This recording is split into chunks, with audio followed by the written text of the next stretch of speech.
आज है 22 अगस्त और वक्त हो रहा है 12:30 PM। शुरुआत करते हैं आज की कुछ खास खबरों से। डोनाल्ड ट्रंप ने कहा था कि ईरान के ऊपर हम ऐसा सैंक्शंस लगा रहे हैं जिससे ईरान की इकोनॉमी पूरी तरह से बर्बाद हो जाएगी। उसी का रिप्लाई करते हुए ईरान के फॉरेन मिनिस्टर अब्बास अराक्ची का आज बयान आया है। अब्बास अराक्ची ने कहा है कि ऐसा ही कुछ सैंक्शंस लगाया गया था हमारे ऊपर 14 साल पहले, जिसमें कहा गया था most creeping sanctions in history, जिसमें कहा गया था कि ये जो सैंक्शंस हम लगा रहे हैं मोस्ट क्रीपिंग सैंक्शंस है हिस्ट्री का। इसके बाद 8 साल पहले भी ये हुआ था जिसमें कहा गया था मैक्सिमम प्रेशर कहा गया था, और 5 महीने पहले भी डोनाल्ड ट्रंप ने कहा था कि अनकंडीशनल सरेंडर कर दे ईरान, लेकिन वो क्या हुआ, वो सारी चीज़ें फेल हो गई। इसी के साथ आगे अब्बास अराक्ची ने कहा कि ये जो अभी कहा जा रहा है कि most crushing economic operation ever, ये भी बाउंड टू फेल, ये भी बहुत जल्दी आप देखेंगे कि फेल हो जाएगा। इसके बाद उन्होंने बराक ओबामा का एक 2012 का पोस्ट शेयर किया है जिसमें बराक ओबामा लिख रहे हैं कि vice president Biden on Iran, this are the most creeping sanctions in the history of sanctions, जिसमें बराक ओबामा कह रहे हैं कि वाइस प्रेसिडेंट बाइडेन ने ईरान के ऊपर एक ऐसा सैंक्शंस लगाया है जो कि हिस्ट्री में ऐसा सैंक्शंस कभी नहीं देखा गया।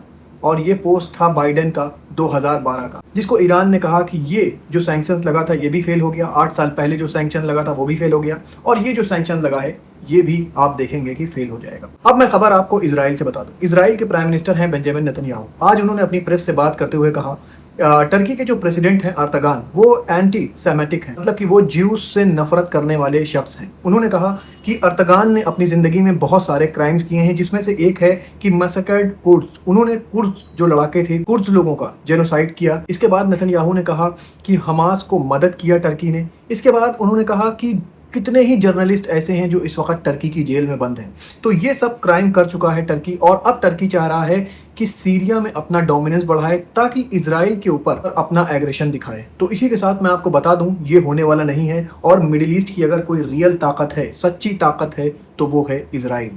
दोस्तों, एक दूसरे के ऊपर इस वक्त जुमलों से हमले करे जा रहे हैं। उधर अर्दगान भी नेतन्याहू गवर्नमेंट के खिलाफ बोल रहे हैं और नेतन्याहू गवर्नमेंट भी इस वक्त अर्दगान के खिलाफ बोल रही है। दोस्तों, दोनों कंट्री में इस वक्त टेंशन बहुत ज़्यादा है। देखिए इसमें आगे क्या होता है। अब मैं आपको एक खबर फिलिस्तीन से बता दूं। फिलिस्तीन के वेस्ट बैंक में आप तो जानते हैं वहाँ पे एक विलेज है कुसरा, जहाँ पर इजरायली सेटलर्स ने सीज करके रखा हुआ है। ना कोई अंदर आ पा रहा है, ना जब बाहर जा पा रहा है। इसी के साथ मैं बता दूं इजरायली सेटलर्स के साथ वहाँ की जो फोर्स है IDF, वो भी पूरी हेल्प कर रही है। अभी ये जो आप वीडियो देख रहे हैं इसमें दिखाया जा रहा है वेस्ट बैंक में एक फिलिस्तीनी का घर था, और ये फिलिस्तीनी अमेरिकन है, मतलब अमेरिकन सिटीजन है, इसका घर था जिसका नाम है राइड रीड। में दिखाया जा रहा है IDF इस घर के अंदर जाती है और इस घर के सामान को बाहर निकालती है, और जितना भी आसपास का कूड़ा कचरा होता है, वहाँ के जो पास का एक वेल है जहाँ से लोग पानी वगैरह निकालते हैं यूज़ करने के लिए, उस वेल के अंदर ये कूड़ा डाला जा रहा है ताकि उस वेल को पूरी तरह से बर्बाद कर दें। यहाँ पर जो पीने का इनका एक सिस्टम है वो भी ख़राब हो जाए ताकि ये लोग जल्द से जल्द इसको छोड़कर चले जाएं। इसी के साथ मैं आपको बता दूं इजरायली सेटलर्स लगातार दबाव बनाते जा रहे हैं वेस्ट बैंक के अंदर फिलिस्तीनियों के ऊपर ताकि वो जल्द से जल्द अपना इलाका छोड़कर चले जाएं। लेकिन दोस्तों, फिलिस्तीन अपने जगहों से हटने को तैयार नहीं है। अब मैं खबर आपको यमन के हुतीज़ और सऊदी अरब की बता दूं। यमन के हुतीज़ ने एक वीडियो शेयर किया है जिसमें दिखाया गया है कि यमन के जो बम हैं वो टारगेट कर रहे हैं जो सऊदी बैक फोर्सेस है यमन के अंदर, उनको टारगेट करा जा रहा है।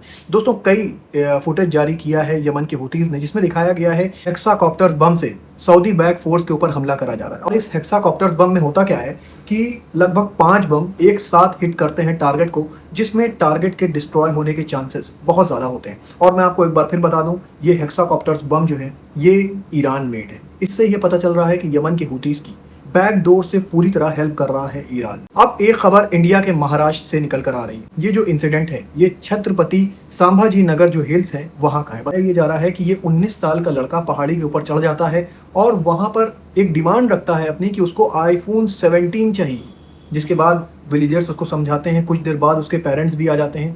3 घंटे बातें चलती हैं। पेरेंट्स उसको समझाने की कोशिश करते हैं, उसके फादर उसको समझाने की कोशिश करते हैं, लेकिन लड़का नहीं मानता।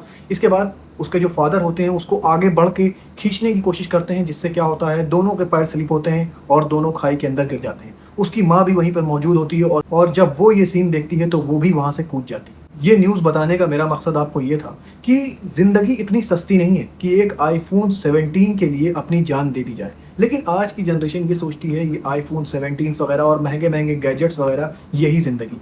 लेकिन दोस्तों, मैं आपको बताता चलूँ ज़िंदगी ये नहीं है। मैं खबर आपको रशिया और यूक्रेन की बता दूं। दोस्तों, रशिया और यूक्रेन की जंग अब बहुत गंदे फेस में पहुंच चुकी है। दोस्तों, रशिया अब टारगेट कर रहा है सिविलियन इलाकों को यूक्रेन के, जिसमें बताया ये जा रहा है कि आज रशिया ने यूक्रेन के एक शॉपिंग सेंटर को टारगेट किया, जिसमें बताया ये जा रहा है कि लगभग 22 जो यूक्रेनियंस हैं उनके मारे जाने की खबर है।